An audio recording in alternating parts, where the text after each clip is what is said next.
જૂનાગઢમાં મગફળીની બબાલ મારામારી સુધી પહોંચી ગઈ। ઘટના છે ભેંસાણની, જ્યાં મગફળી વેચવા આવેલા ખેડૂતની મગફળી ન ખરીદાતા તે ઉશ્કેરાયો અને વેપારીને લાફો મારી દીધો। ઘટના એવી છે કે ખેડૂત મગફળી વેચવા આવતા વેપારીએ માલ ખરીદવાની ના પાડી।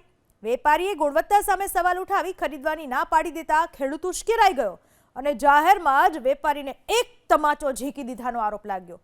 ખેડૂતે મારામારી કર્યા બાદ આરોપ લગાવ્યો કે નબળી ગુણવત્તાની વેપારી સસ્તા ભાવે ખરીદી લે છે, જ્યારે ગુણવત્તાવાળી મગફળી વેચવા જઈએ તો ઊંચા ભાવ આપવા પડતા હોવાથી ખરીદતા નથી।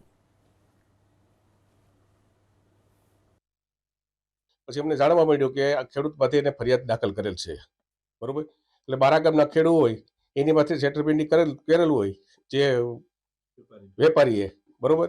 એટલે મેં અમારે સાથ આપવો જ પડે અમારા ગામના ખેડૂતને કે ભાઈ માથે છેતરપિંડી કરી, એની માંડવી પલ્લેલ હતી, એ જમીન વાવે છે ખેડૂત, બરોબર।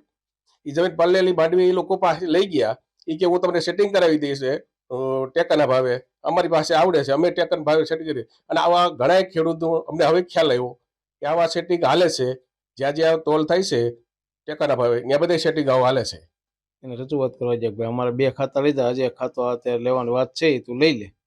એટલે એને ના પાડી અને ઊતું કરી ને અમારી ઉપર એને ખોટી ફરિયાદી કરી દીધી। મારા ખાતાનો દુરુપયોગ એને કરેલો છે અને વિપુલભાઈને મને તો પછી ખબર પડી, મારું ખાતું તો વયું ગયું હતું। પછી વિપુલભાઈનો વારો આવ્યો ને ત્યારે એને આવી છેતરપિંડી કરી કે ભાઈ હવે હું તમારું ખાતું નહીં રાખું, માંડવીના ભાવ વધી ગયા એટલે હવે કે હું તમારું સેટિંગ નહીં થાય મારે। એટલે મને આ ક્યાળાનો પરિચય થયો કે ક્યાળા આવી રીતે ખાતા સેટિંગ કરીને ભરે છે। મેં એની 5000માં નક્કી કર્યું કે 5000 અમને આપજો, અમે ભરી દેવું ખાતા તમારા। 3 ખાતાનું નક્કી કર્યું, એમાં 1 ખાતું ભરી દીધું એને। પછી યાર્ડમાં માંડવી થોડીક વધારે ભાવ થતા એ કે 2 ખાતા હું હવે ભરી ન દઉં। કીધું એવું ન કરાય, અમે બીજાને અમારે કે હવે વેસાડી રોકાણ કર્યું મેં ગોલ્ડ લોન કરીને બધુંય, તો અત્યારે મારી માંડવી ક્યાં વેચવા જાવી।